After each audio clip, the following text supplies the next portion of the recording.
Hello friends, आज मैं आपको समझा रही हूँ कि आप कैसे आइडेंटिफाई करोगे मोनोमियल है, बाइनोमियल है, ट्राइनोमियल है। ठीक है, बहुत क्वेश्चन पूछा जाता है।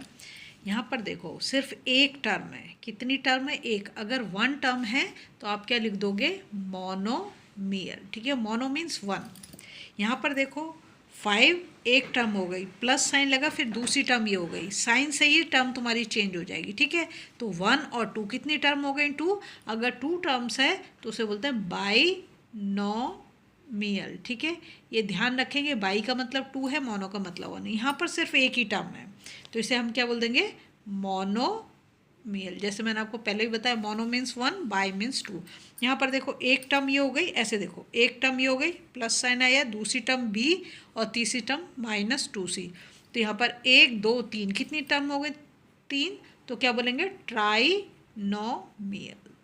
ठीक है, एस नहीं लगाएंगे यहाँ पर।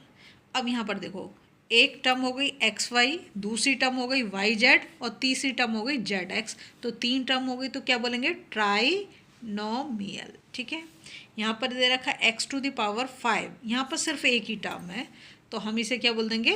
मोनोमियल। ठीक है, आपको टर्म गिननी है, साइन के साथ हमारी टर्म चेंज होगी। जैसे ये ax⁵, ये एक टर्म हो गई, फिर प्लस साइन आया, दूसरी टर्म हो गई bx²। ठीक है, फिर प्लस साइन आया, फिर तीसरी टर्म हो गई cx और चौथी टर्म हो गई d।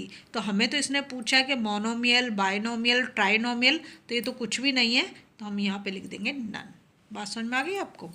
अब यहाँ देखा सिर्फ -14, तो ये कांस्टेंट टर्म है, तो इसको हम बोल देंगे मोनोमियल, क्योंकि सिर्फ एक ही है इसलिए मोनोमियल। ठीक है, नेक्स्ट देखो, यहाँ पे दे रखा है, एक तो हो गया 2x, प्लस साइन आया, उसके बाद 1, तो 1 और 2 कितने टर्म हो गई? 2। तो अगर 2 है तो क्या बोलेंगे? बाइनोमियल।